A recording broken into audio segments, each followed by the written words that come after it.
गुजरात के बड़ौदा शहर में LGBTQIA+ सम्मान यात्रा आयोजित की गई थी। दरअसल LGBT जो समुदाय है उसकी ओर से ये सम्मान यात्रा आयोजित की गई, जिसमें फोरम फाउंडेशन जो LGBTQI जो समुदाय है उसके लिए काम करता है, वो फोरम फाउंडेशन की ओर से ये सम्मान यात्रा आयोजित की गई थी। बड़ौदा शहर के फाइन आर्ट्स कॉलेज के फैकल्टी गेट से शुरू होकर योग निकेतन तक ये सम्मान यात्रा आयोजित की गई। ढोल नगारों के साथ LGBT समुदाय के लोग बड़ी संख्या में इस सम्मान यात्रा का हिस्सा बने थे।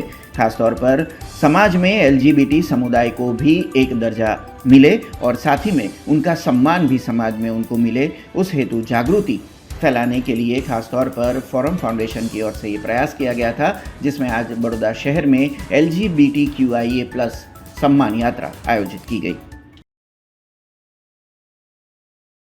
LGBT કમ્યુનિટીની અને કેમ કે હજુ અમને અમારા બધા હક મળ્યા નથી.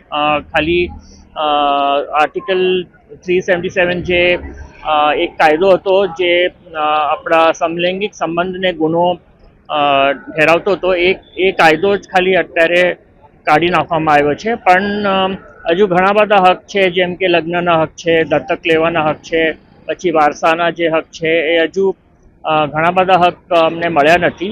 એટલે આ યાત્રા એટલા માટે છે કે અમારું અસ્તિત્વ બતાવવા માંગીએ છીએ સમાજમાં કે અમારા જેવા લોકો પણ આ સમાજમાં રહે છે.